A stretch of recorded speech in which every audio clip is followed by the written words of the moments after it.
Cumprimento a todos os meus irmãos com a paz de Jesus.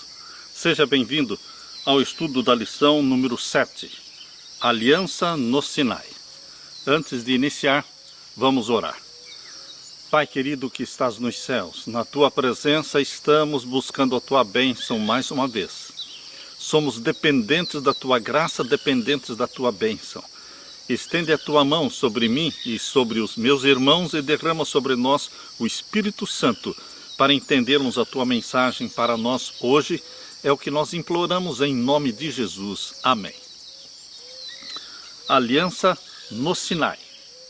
Antes do Sinai, antes de Deus dar a sua lei escrita em 2 tábuas de pedra, os 10 mandamentos, muito antes, Deus revelou a graça.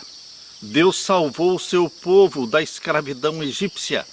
Deus se manifestou com graça provendo um cordeiro que deveria ser morto na tarde do dia 14 de Nisã, primeiro mês do calendário judaico.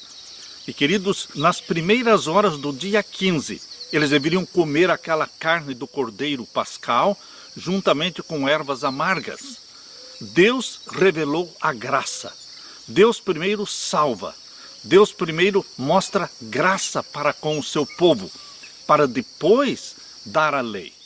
A lei de Deus é dada para aqueles que foram abençoados por Deus, libertos e salvos por nosso Senhor Jesus Cristo.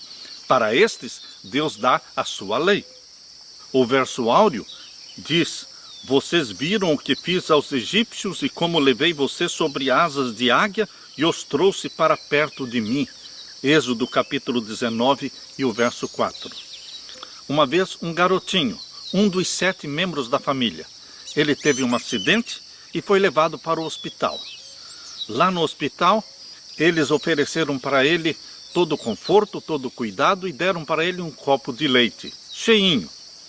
Na casa daquele menino, existia muita falta de alimentos. Eles passavam por necessidades. Ele nunca tinha bebido um copo de leite cheio. Sempre na sua casa, quando trazia um copo de leite, ele tinha que beber um pouquinho e dividir o restante com o seu irmão. Agora no hospital foi-lhe dado um copo de leite cheio. E ele, olhando para aquele copo, perguntou para a enfermeira: até onde eu posso beber? A enfermeira, emocionada, disse: você pode beber tudo. Pode beber tudo. Queridos, assim como aquele garotinho, também o povo de Israel tinha o privilégio de beber dos mananciais da salvação, como também nós temos. Hoje nós podemos beber da água da vida. Nós podemos usufruir as bênçãos da salvação inteiramente. A graça é toda sua. A graça, ela se manifestou de uma forma abundante. E queridos, a libertação de Israel daqueles séculos de escravidão, opressão, foi uma maravilhosa revelação da graça divina. A graça está envolvida em nossa libertação do pecado. Hoje, a graça se revela a você através de Jesus Cristo, que morreu, que ressuscitou e que subiu ao céu e que vai voltar. Isto é graça divina. A bênção de Deus na sua vida, na nossa vida. Por isso somos felizes, porque Deus nos salvou. Aleluia! Na parte de domingo, sobre asas de águia, Deus usa em sua palavra 2 ilustrações para mostrar o cuidado, o amor e o carinho que Ele tem para com você e para comigo, para com todos os pecadores. As 2 ilustrações usadas por Deus são a da águia, com o cuidado com os seus filhotes, e também um pai, a forma como ele cuida e protege e guia os seus filhos. Essas 2 ilustrações, da águia e do pai de família. Israel esteve imerso no paganismo egípcio por 4 séculos. Por 400 anos Israel esteve no Egito como escravo, e ali eles se esqueceram de Deus, se esqueceram dos mandamentos de Deus, eles viviam como escravos. Ali no Egito eles estavam afastados de Deus, mas mesmo assim, Deus se revelou a eles com graça. Deus os libertou, Deus os salvou, e então, lá no Sinai, foi que Deus revelou a sua lei. Queridos, nunca a lei vem antes da graça, porque a graça é a causa da nossa salvação. A lei vem como resultado da salvação, como fruto da salvação encontrada em Jesus. Abra sua Bíblia e vamos ler em Êxodo capítulo 19 e o verso 4. Êxodo 19 e o verso 4. Vós tendes visto o que eu fiz para os egípcios, como vos levei sobre asas de águia e vos trouxe a mim. Estão vendo como Deus usa a águia? Aquele cuidado que a águia tem com seus filhotes. Assim Deus tem um cuidado com você também. Mas Deus permite que você passe por situações difíceis. Assim como a águia que carrega o seu filhote sobre as asas, sobe nas mais altas alturas. E aí solta o filhote. E aquele filhote da águia, ele fica meio desnorteado, nunca teve a experiência de voar, mas a mamãe águia solta. E aquele filhote vem meio que caindo, meio que querendo bater as asas. Queridos, Deus também permite que você passe por situações, Deus permite chegarmos em becos sem saída, que nós temos que buscar a orientação de Deus. Nós temos que buscar a solução que vem de cima. Por isso Deus usa esta ilustração da águia. Abra sua Bíblia também em Deuteronômio capítulo 32. Deuteronômio capítulo 32 e vamos ver os versos 10 a 12. A partir do verso 9 diz assim: porque a porção do Senhor é o seu povo, Jacó é a corda da sua herança. E falando de Jacó, diz assim o verso 10: achou-o na terra do deserto, e num ermo solitário cheio de uivos. Trouxe-o ao redor, instruiu-o, guardou-o como a menina do seu olho. Jacó é Israel. Israel não é somente o filho de Isaque. Israel também representa o povo de Deus. Ele disse: instruiu-o, guardou-o como a menina do seu olho. Você pense um pouco nesta figura de linguagem usada por Deus, que nos guardou como a menina do seu olho. Você se sente amado, protegido por Deus? Essa expressão, menina do seu olho, ela me conforta. Ela fala muito ao meu coração, porque Deus tem cuidado de você. Como a águia, diz o verso 11, como a águia desperta o seu ninho, se move sobre os seus filhos, estende as suas asas, toma-os e os leva sobre as suas asas. Assim só o Senhor o guiou, e não havia com ele Deus estranho. Deus cuidou de Israel como a águia cuida dos seus filhos. Abra sua Bíblia também em Deuteronômio capítulo 1 e o verso 29. Deuteronômio capítulo 1, vamos ler o verso 29 até o verso 31.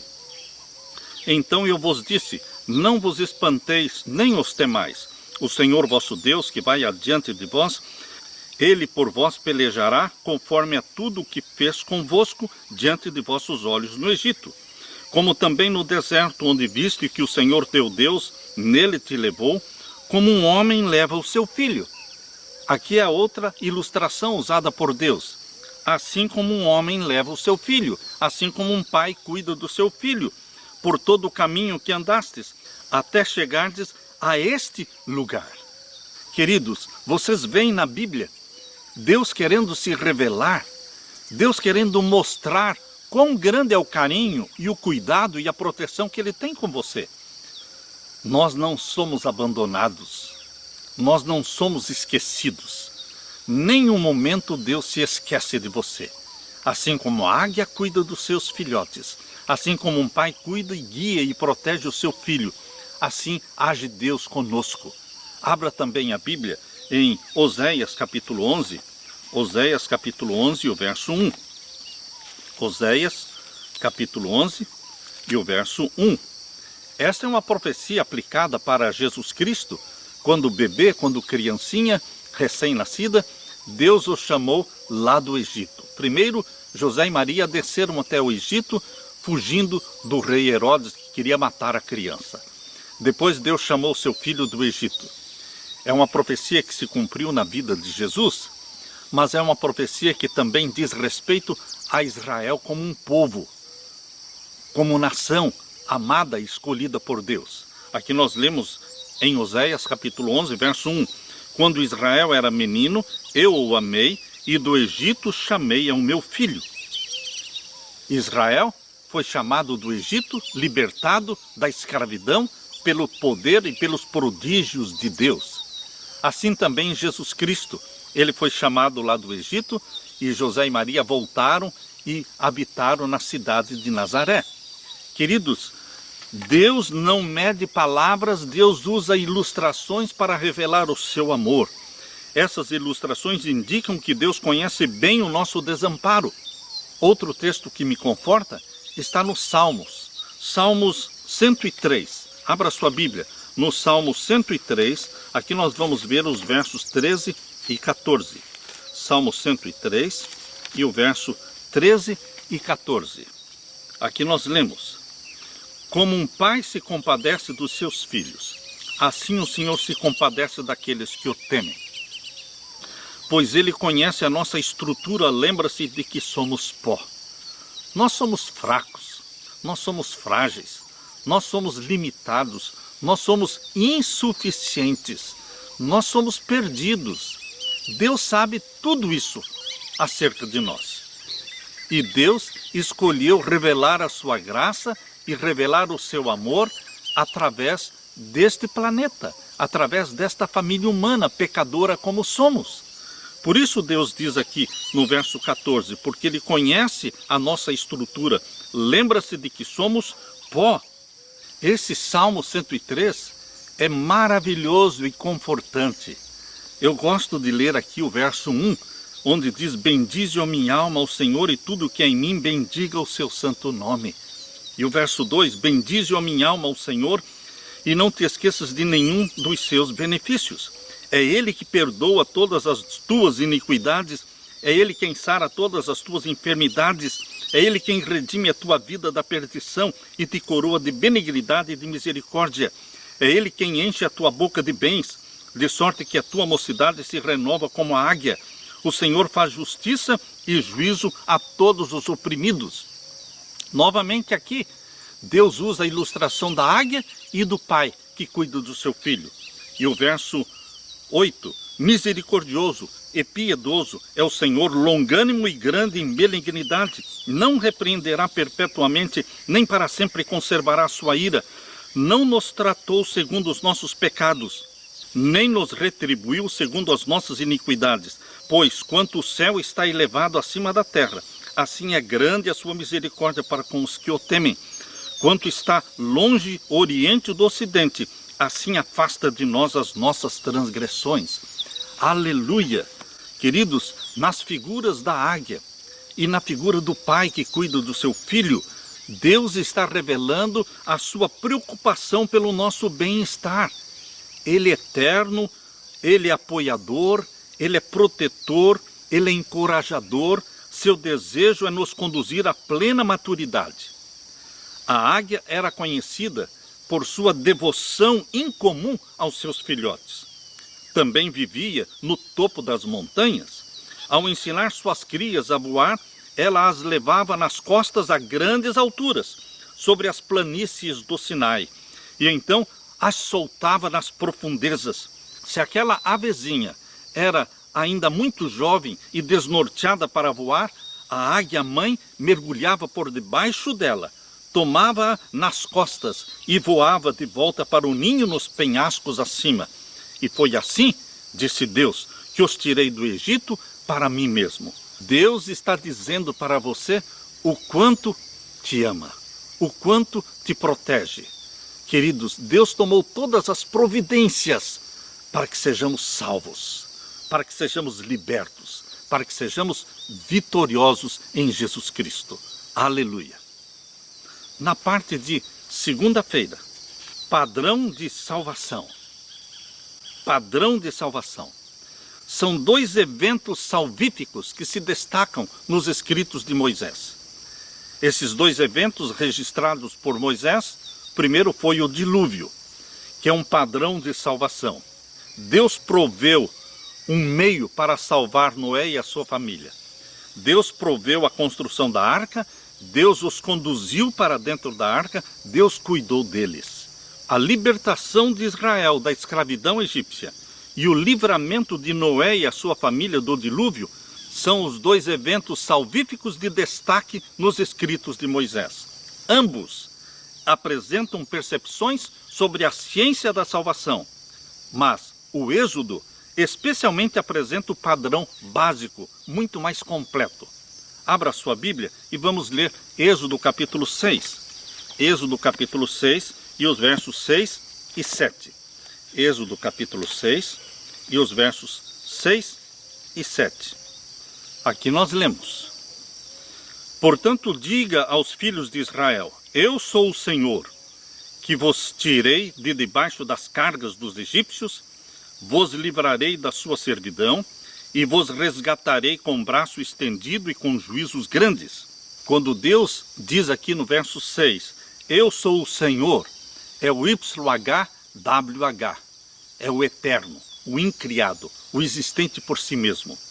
Eu sou o Senhor, e vos tirarei de debaixo das cargas dos egípcios, vos livrarei da sua servidão e vos resgatarei com braço estendido e com juízos grandes. E eu vos tomarei por meu povo, e serei vosso Deus, e sabereis que eu sou o Senhor vosso Deus, que vos tiro de debaixo das cargas dos egípcios. Queridos, aqui está a revelação do amor de Deus, propondo a Israel a libertação. Quando Deus fala resgatar Israel, ele literalmente disse, eu agirei como o parente que resgata, ou Goel. A palavra resgatar no verso 6 se refere ao costume do qual um membro da família comprava de volta ou resgatava o outro, especialmente quando esse membro estava em condição de escravidão por motivo de dívida ou quando ainda estava para entrar em escravidão. Aparentemente, Israel não tinha parente terrestre para resgatá-lo, mas agora Deus era o parente de Israel, seu parente redentor, o resgatador. Jesus Cristo veio para nos resgatar e dar a sua vida, pagou o preço da nossa salvação, do nosso resgate, com o seu próprio sangue. Abra a Bíblia também em Marcos capítulo 10 e o verso 45. Marcos capítulo 10 e o verso 45. Aqui nós lemos: Porque o Filho do Homem também veio não para ser servido, mas para servir e dar a sua vida em resgate de muitos. Resgate é algo que Jesus Cristo fez por você e por mim, algo que nós não poderíamos fazer por nós mesmos. Leia também primeira carta de Paulo a Timóteo, capítulo 2, vamos ler a partir do verso 4. Que quer que todos os homens se salvem e venham ao conhecimento da verdade. Deus não tem prazer na perdição de ninguém. Ele proveu salvação para todos. Todo aquele que quiser, venha. Quem ouve, diga vem, e quem quiser, venha e tome de graça da água da vida.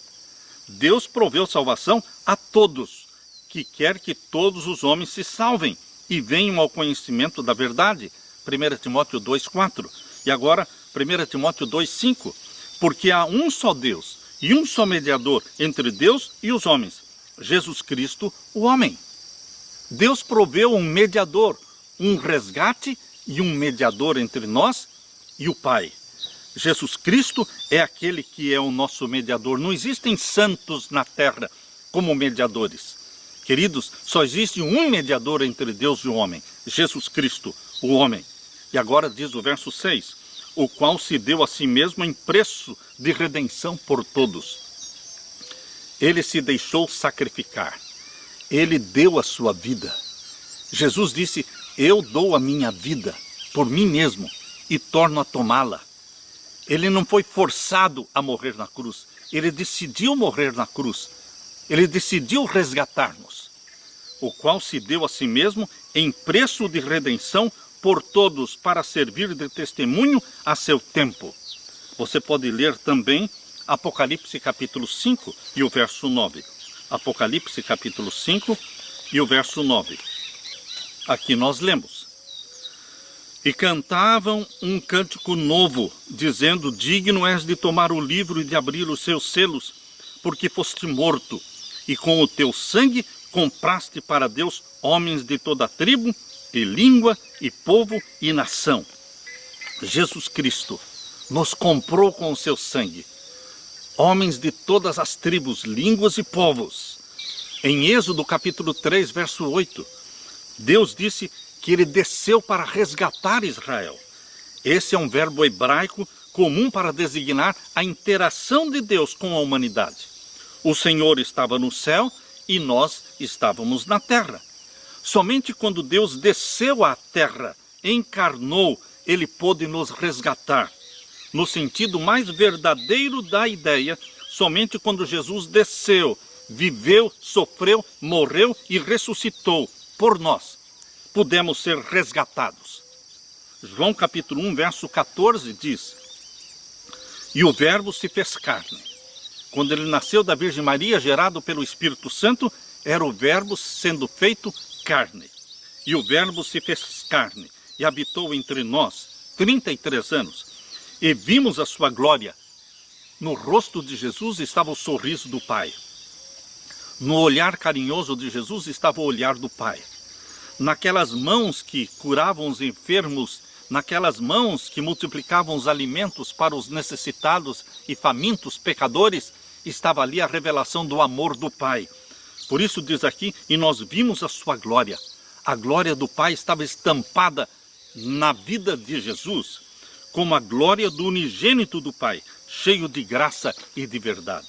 O padrão da salvação é a graça do nosso Senhor Jesus Cristo, que se tornou carne. Jesus Cristo é a graça personificada. Uma vez eu ouvi um pregador que descuidadamente falou que Jesus Cristo precisava da graça divina para viver. Não, queridos, Jesus não precisava da graça, ele é a graça. Ele é a graça personificada.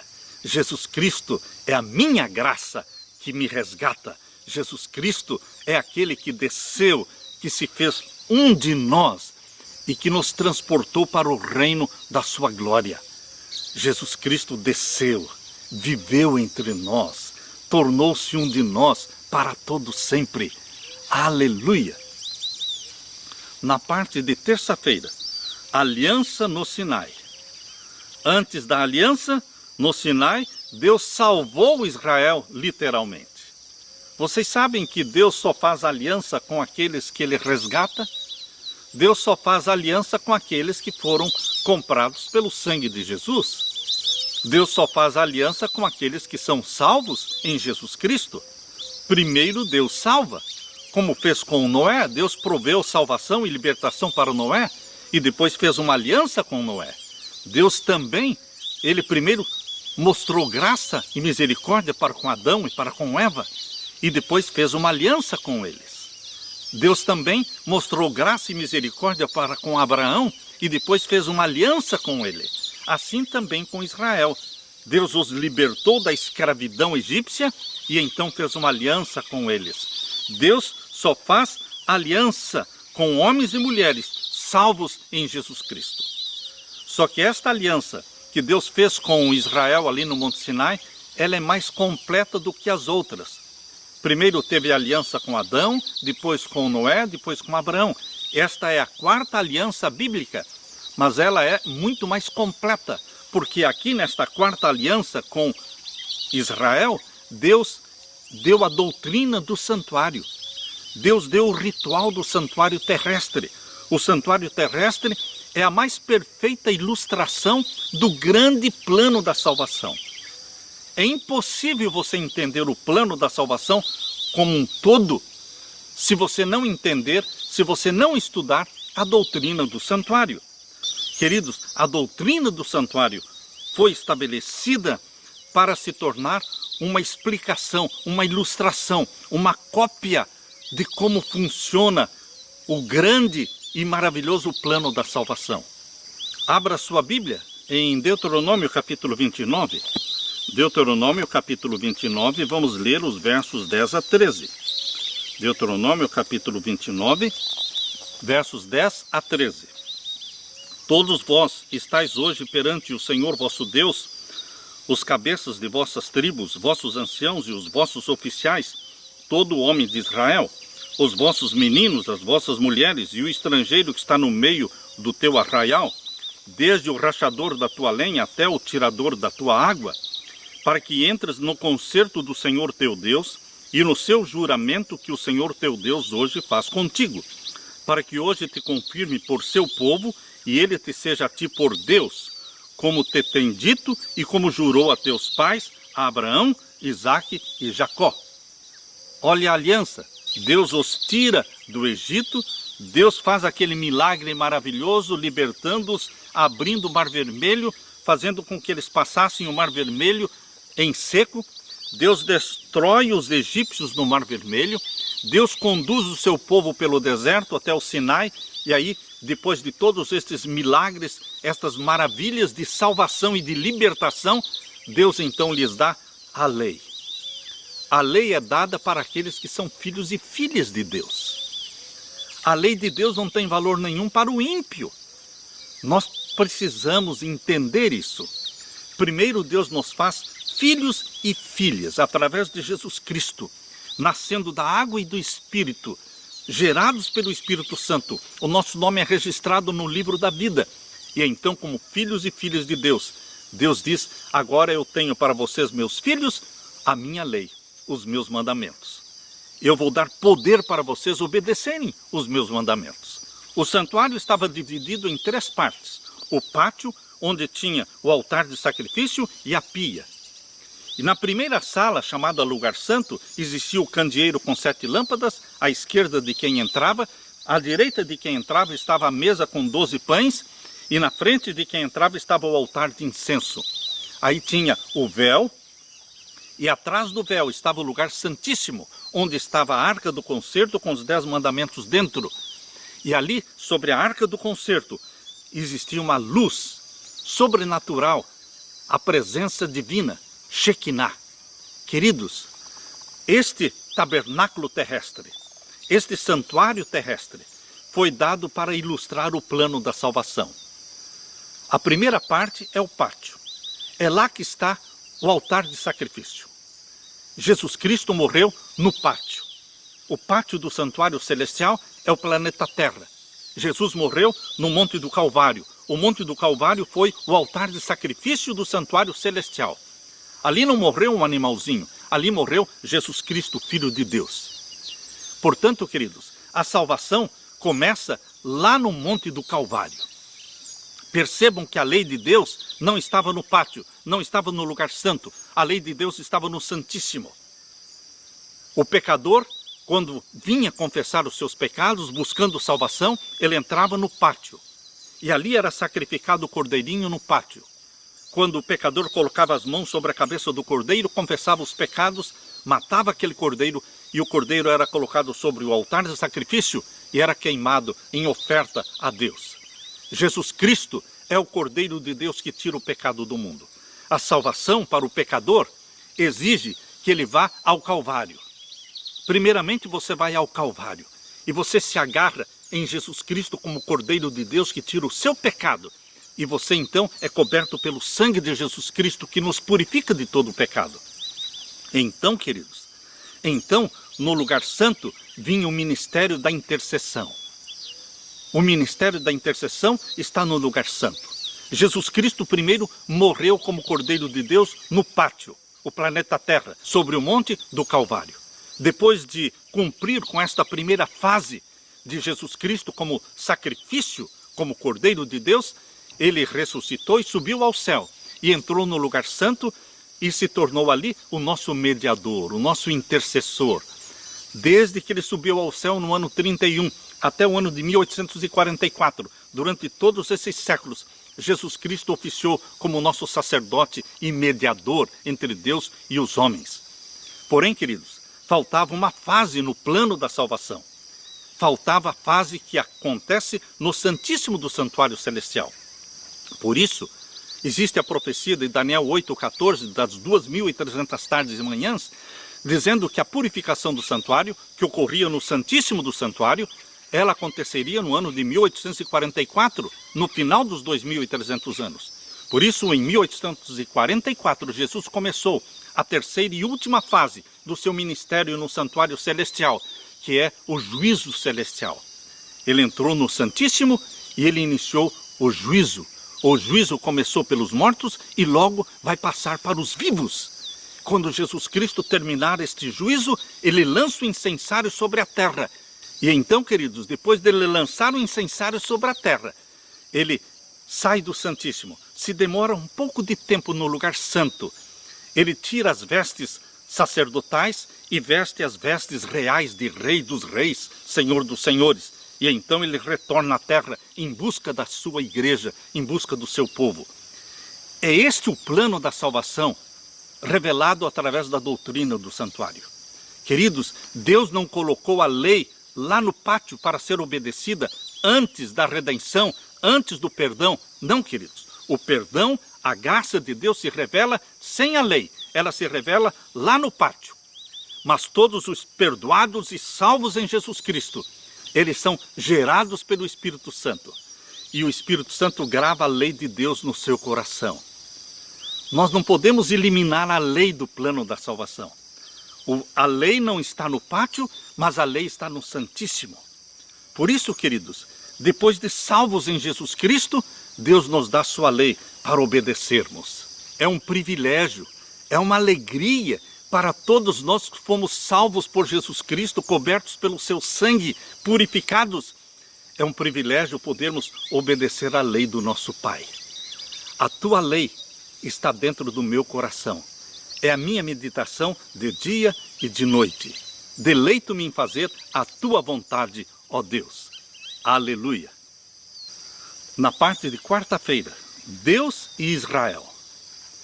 A aliança envolve duas partes, a parte de Deus e a parte do homem pecador. Por isso a aliança, tanto a de Adão, como a de Noé, como a de Abraão, como a aliança também no Sinai, sempre envolveu as duas partes. A parte que Deus desempenha e a parte que o humano pecador desempenha. A palavra de Deus diz em Êxodo capítulo 19. Êxodo capítulo 19, versos 5 e 6, diz assim: Agora, pois, se ouvirem atentamente a minha voz e guardarem a minha aliança. Veja a condição. A aliança tem condição. Se ouvirem atentamente a minha voz e guardarem a minha aliança, vocês serão a minha propriedade peculiar dentre todos os povos, porque toda a terra é minha. E vocês serão para mim um reino de sacerdotes e uma nação santa.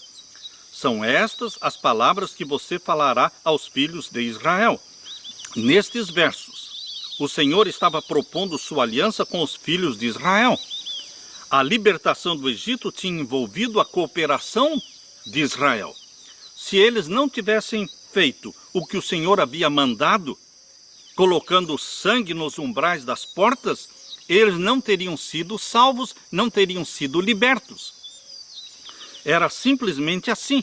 Nesse verso que nós lemos, o Senhor não lhes disse, quer vocês gostem ou não gostem, quer vocês obedeçam os meus mandamentos ou não obedeçam os meus mandamentos, vocês serão de qualquer forma um tesouro peculiar para mim e uma nação de sacerdotes.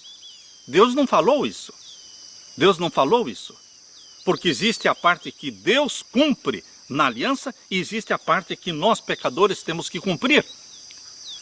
Mesmo quando Deus revelou a sua graça antes do Sinai, Deus pediu que o seu povo sacrificasse um cordeiro e o sangue do cordeiro tinha que ser colocado nos umbrais da porta. Por isso houve libertação para todos os primogênitos de Israel, porque havia sangue na porta. Queridos, na graça divina existem exigências, condições. Você tem que se apropriar do sangue derramado na cruz do Calvário. Você tem que aplicar este sangue na sua vida, para que você seja purificado do seu pecado. A ordem de Deus, para que obedeçamos os seus mandamentos, nunca está em atrito, em conflito, em discórdia com a graça. A graça e a lei elas estão em plena harmonia e andam juntas. Abra sua Bíblia e vamos ler aqui em Romanos capítulo 3. Romanos capítulo 3, nós vamos ver a partir do verso 19.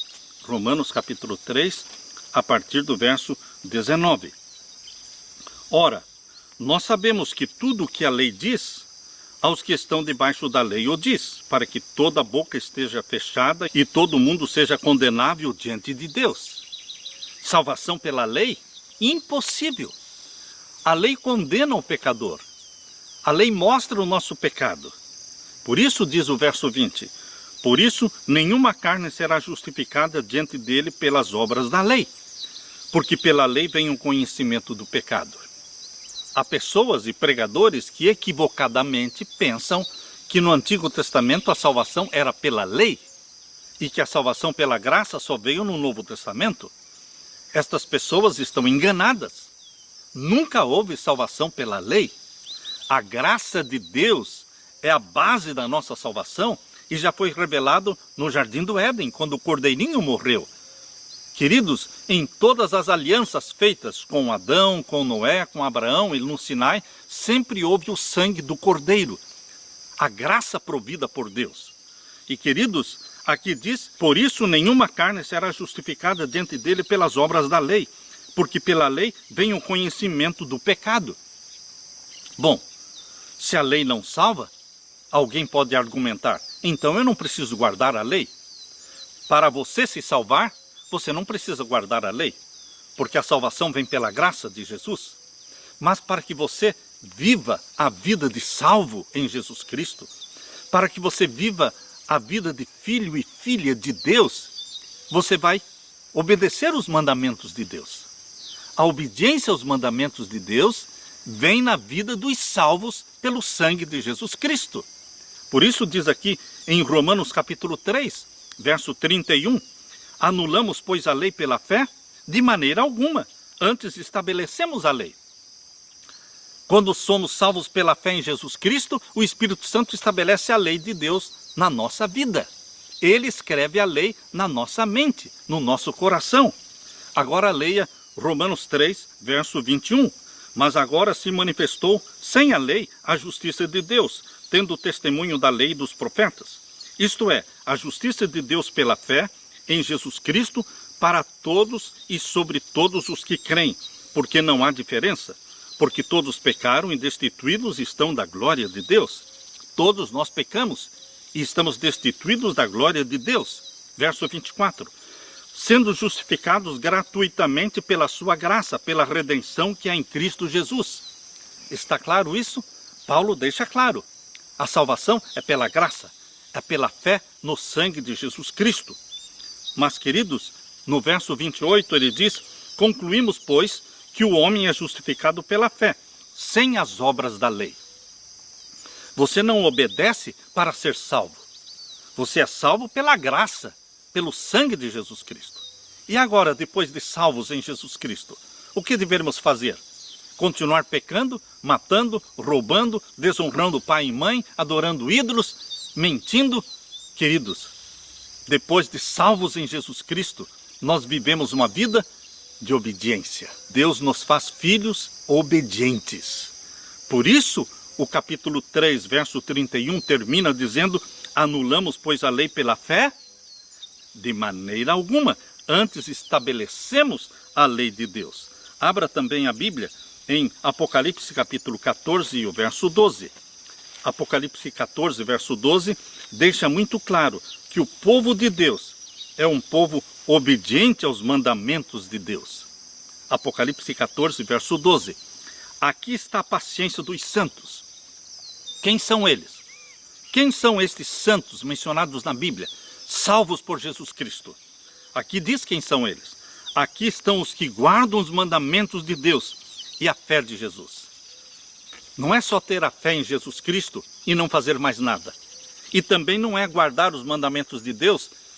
Queridos, Satanás quer jogar você do 8 para o 80, ou para a direita ou para a esquerda. Mas Deus está mostrando que é a fé em Jesus Cristo que nos salva, e todos os salvos pela fé em Jesus Cristo se tornam obedientes aos mandamentos de Deus. Por isso, as duas características do povo de Deus, dos salvos, está aqui. Vou ler de novo. Apocalipse 14, verso 12. Aqui está a paciência dos santos. Aqui estão os que guardam os mandamentos de Deus e a fé de Jesus Cristo. Que estas sejam as características na sua vida, meu querido irmão. Em nome de Jesus. Aleluia. Na parte de quinta-feira, promessas e promessas. Deus fez promessas, Israel fez promessas, só que Deus cumpre as promessas. Mas Israel não cumpriu as promessas que ele fez. Queridos, quando Israel fez as promessas para Deus, de obedecer, de fazer tudo o que Deus tinha mandado, Israel estava se achando capaz. Israel estava se achando todo suficiente para cumprir com tudo o que Deus havia pedido.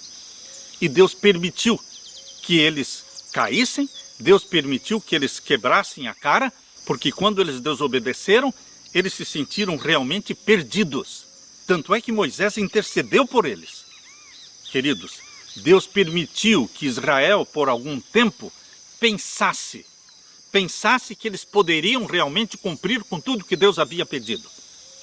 Deus queria ensinar uma lição para Israel ali no Sinai, que o ser humano é incapaz de obedecer, que o ser humano não tem forças para obedecer. Eles são salvos pela graça, pela misericórdia de Deus. Mas que os salvos em Jesus Cristo podem sim obedecer, porque Deus lhes dá poder. Por isso, queridos, Deus deixou registrado na Bíblia, Êxodo 19, verso 8. Então todo o povo respondeu a uma voz, e disseram, tudo o que o Senhor tem falado, faremos. E relatou Moisés ao Senhor as palavras do povo. Queridos, presunçosamente, eles disseram, tudo o que o Senhor tem falado, faremos. Será que eles cumpriram com esta promessa? Não. Quando eles fizeram esta promessa, Deus já sabia que eles não iam cumprir, porque Deus conhece o futuro. Deus permitiu que por algum tempo eles pensassem que eles podiam, sim. Quando Israel fez esta promessa, não estava pensando na sua insuficiência, na sua pecaminosidade e que eles não poderiam cumprir com tal conserto. E Deus permitiu que eles caíssem, fossem humilhados, para que eles conseguissem entender a graça divina. Por isso, esta promessa, tudo o que o Senhor tem falado, faremos, ela se repete de novo em Êxodo capítulo 24, verso 3. Aqui nós lemos de novo. Vindo, pois, Moisés e contando ao povo todas as palavras do Senhor e todos os estatutos, então o povo respondeu a uma voz e disseram, todas as palavras que o Senhor tem falado, faremos. De novo. E agora no verso 7. E tomou o livro do concerto e o leu ao ouvido do povo, e eles disseram, tudo o que o Senhor tem falado, faremos e obedeceremos. Será que eles fizeram? Será que eles obedeceram? Não. Não fizeram, não obedeceram. Eles caíram em pecado, eles fizeram um ídolo para adorarem, um bezerro de ouro. Eles estavam sem roupa, dançando ao redor daquele bezerro de ouro. Quando Moisés desceu do monte com as 2 tábuas de pedra, com os 10 mandamentos, o povo estava corrompido. Queridos, eles deveriam ser mortos, porque eles não cumpriram com a parte deles no concerto. Deus queria que eles entendessem e sentissem a sua pecaminosidade, sentissem a sua insuficiência. A salvação não vem de nós. Nós não temos forças para obedecer. A salvação é um ato de Deus, ela vem de fora, ela vem de cima. E depois de salvos em Jesus Cristo, gerados pelo Espírito Santo, é que vamos ter a natureza santa de Jesus, uma natureza que ama a obediência. Eu convido você agora para ler Romanos capítulo 9, verso 31. Romanos capítulo 9 e o verso 31. Aqui nós lemos. Mas Israel, que buscava a lei da justiça, não chegou à lei da justiça, porque estavam buscando a lei da justiça. Verso 32. Por quê? Porque não foi pela fé, mas como que pelas obras da lei, tropeçaram na pedra de tropeço. Eles estavam pensando que sem Jesus Cristo eles poderiam obedecer. Ninguém consegue obedecer. Nós precisamos de um Salvador. Esta pedra de tropeço é Jesus Cristo. Você tem que cair sobre esta pedra. Quando você cai sobre esta pedra, ela deixa de ser uma pedra de tropeço. Porque você, ao cair sobre a pedra que é Jesus Cristo, você é convertido. Você é renovado. Você é salvo. E aqui o verso 33 diz, como está escrito: eis que eu ponho em Sião uma pedra de tropeço e uma rocha de escândalo. Para Israel, Jesus Cristo foi pedra de tropeço e rocha de escândalo, porque Israel, como nação, rejeitou Jesus, não aceitou o Messias. Foram eles que clamaram: crucifica-o, crucifica-o. Rejeitaram a salvação. E queridos, aqui diz: e todo aquele que crer nela não será confundido. Mas Israel não creu nesta pedra que é Jesus Cristo. Jesus Cristo se tornou para eles realmente uma pedra de tropeço, uma rocha de escândalo. Até hoje, eles têm vergonha de Jesus Cristo. Eles não admitem que aquele Jesus Cristo seja o Messias. O convite de Deus para você não é você tropeçar na pedra. O convite de Deus é que você caia sobre a pedra e se desmanche e seja convertido. Cair sobre a pedra significa salvação, renovação. Abra sua Bíblia também em Romanos capítulo 10 e o verso 3. Portanto, não conhecendo a justiça de Deus, Israel não conheceu a justiça de Deus, e procurando estabelecer a sua própria justiça, não se sujeitaram à justiça de Deus. Agora leia também Hebreus capítulo 4. Hebreus capítulo 4 e os versos 1 e 2. Temamos, pois, que, porventura deixada a promessa de entrar no seu repouso, pareça que algum de vós fica para trás, porque também a nós foram pregadas as boas novas, como a eles. Mas a palavra da pregação nada lhes aproveitou, porquanto não estava misturada com a fé naqueles que a ouviram. O Israel do Antigo Testamento, mesmo quando eles faziam aqueles sacrifícios, eles estavam fazendo aquilo pensando em salvação pelas obras, entendendo que trazendo um cordeiro e matando e sacrificando o cordeiro, eles estavam perdoados, estavam salvos. Mas eles não estavam vendo naquele cordeiro o Filho de Deus. Eles não estavam exercendo fé naquele símbolo provido por Deus. Eles estavam fazendo aquilo pensando em salvação pelas obras. Queridos, é possível que, mesmo agora no Novo Testamento, mesmo agora no tempo do novo concerto, muitos ainda estejam se enganando com a salvação pelas obras. Não é a obediência aos mandamentos, não é a devolução do dízimo, não é o não comer isso, não beber aquilo, não é a guarda do sábado. Queridos, tudo isso faz parte da vida dos filhos de Deus. Mas a salvação não é através destas obras. A salvação é pelo Cordeiro de Deus. Nós temos que ir ao Monte do Calvário. Nós temos que nos aproximar da cruz de Cristo. Nós temos que nos apropriar do sangue que ali foi derramado. E pelo sangue de Jesus Cristo, nós somos perdoados e purificados. Jesus Cristo nos gera através do Espírito Santo. Somos gerados como filhos e filhas. E então vem a lei de Deus sendo implantada na sua vida, escrita na sua mente e no seu coração. Lembre-se, a lei de Deus, a santa lei de Deus, ela estava no santuário da terra, ela está no santuário do céu. Mas nunca a lei de Deus foi colocada no pátio.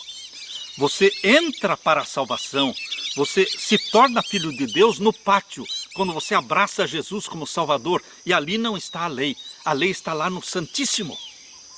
Para todos os que se tornaram filhos e filhas de Deus, e agora gerados pelo Espírito Santo, Deus então mostra e revela para eles a lei. A lei para os salvos é prazer, é alegria, não é peso, não é fardo, não é angústia, mas a lei para os salvos em Jesus Cristo é prazer. A obediência é um prazer. Por isso que lá em primeira carta de João, na primeira carta de João, capítulo 5, diz que a lei de Deus não é pesada. Abra sua Bíblia na primeira carta de João, capítulo 5 e o verso 2 e 3. Nisto conhecemos que amamos os filhos de Deus quando amamos a Deus e guardamos os seus mandamentos. A guarda e a obediência aos mandamentos de Deus, isto é o que João está falando. E agora no capítulo 5 de 1 João, verso 3, diz: porque este é o amor de Deus, que guardemos os seus mandamentos, e os seus mandamentos não são pesados. Ao contrário de Israel, que disse: tudo o que o Senhor tem falado, faremos. Simplesmente isso. O Senhor falou e nós cumprimos. Nós vamos fazer isto. Queridos, isso é impossível. Ao contrário de Israel, nós precisamos falar o que Paulo fala aos Filipenses, capítulo 4 e o verso 13. O que Paulo fala aqui aos Filipenses, capítulo 4 e o verso 13, diz assim: posso todas as coisas em Cristo que me fortalece. Ah, queridos, é diferente. Quando nós falamos para Deus tudo que o Senhor tem falado, pela graça do nosso Senhor Jesus Cristo, faremos. É exatamente o que Paulo está falando aos Filipenses 4,13. Eu posso todas as coisas em Cristo que me fortalece. Está certo isso, meus queridos? Em Cristo que nos fortalece, nós podemos todas as coisas. Não está certo você que ama Jesus Cristo, você que se entregou a Jesus Cristo, continuar falando: eu não posso, eu não posso, eu não posso.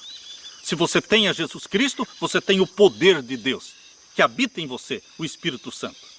E você pode todas as coisas em Cristo que te fortalece. Eu convido você agora para abrir a Bíblia em Hebreus capítulo 8. Hebreus capítulo 8 e o verso 13. Aqui nós lemos Hebreus capítulo 8 e o verso 13. Dizendo: o novo concerto envelheceu o primeiro. Ora, o que foi tornado velho e se envelhece, perto está de acabar. O velho concerto se referia ao santuário terrestre. Todo o sistema, todo o ritual do santuário terrestre, ele deixou de existir, porque Deus inaugurou o novo concerto. O novo concerto tem como base o santuário celestial. Tudo o que existia no santuário terrestre existe no santuário celestial. Mas, queridos, no novo concerto, nós não trabalhamos com animaizinhos, sacrifício de animais. É o sacrifício do Filho de Deus, o Cordeiro de Deus que tira o pecado do mundo. E o novo concerto tem como base o sangue de Jesus Cristo, não o sangue dos animais. Por isso nós lemos aqui em Hebreus capítulo 9, verso 1. Ora, também o primeiro, ou seja, o velho concerto, tinha ordenanças de culto divino e um santuário terrestre. E o novo concerto também tem ordenanças e tem um santuário, que não é o terrestre, é o santuário celestial. No santuário celestial, a salvação é pela graça, assim como no santuário terrestre. A graça no sangue do Cordeiro. Você é salvo pelo sangue de Jesus Cristo. Isto está revelado aqui em Hebreus capítulo 9, verso 11. Mas vindo Cristo, o sumo sacerdote dos bens futuros, por um maior e mais perfeito tabernáculo, não feito por mãos, isto é, não desta criação, nem por sangue de bodes de bezerros, mas por seu próprio sangue, entrou uma vez no santuário, havendo efetuado uma eterna redenção. E agora diz aqui no capítulo 9, verso 24, porque Cristo não entrou num santuário feito por mãos, figura do verdadeiro, porém no mesmo céu, para agora comparecer por nós perante a face do Pai. Queridos, no santuário celestial, Jesus é tudo. Jesus é o Cordeiro de Deus, Jesus é o nosso mediador e Jesus Cristo é o juiz que está oficiando o juízo desde 1844. Jesus Cristo no santuário celestial, ele é tudo. Jesus é tudo para você, Jesus é tudo para nós. Eu quero terminar lendo para você Hebreus capítulo 4 e o verso 14. Aqui diz: visto que temos um grande sumo sacerdote, Jesus, Filho de Deus, que penetrou nos céus, retenhamos firmemente a nossa confissão, diariamente confessando os pecados, diariamente recebendo perdão, porque não temos um sumo sacerdote que não possa se compadecer das nossas fraquezas, porém um que, como nós, em tudo foi tentado, mas sem pecado. Ele nunca pecou, por isso ele morreu pelos nossos pecados. E não ficou morto, ele ressuscitou, ele subiu ao céu e ele vai voltar. Por isso o verso 16 diz: cheguemos, pois, com confiança ao trono da graça. Trono da graça é a nossa salvação. Queridos, a graça existe desde o Jardim do Éden. A graça divina é a causa da nossa salvação. Cheguemos-nos, pois, com confiança aonde? Ao trono da graça, para que possamos alcançar misericórdia e achar graça, a fim de sermos ajudados em tempo oportuno.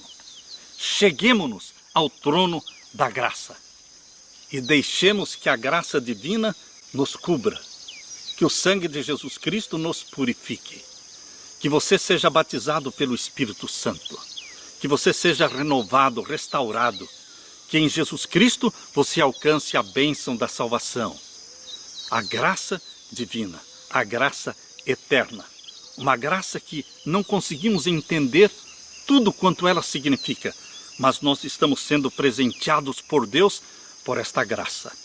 Deixo com você a graça de Jesus, a paz de Jesus. É em nome de Jesus que eu peço. Amém.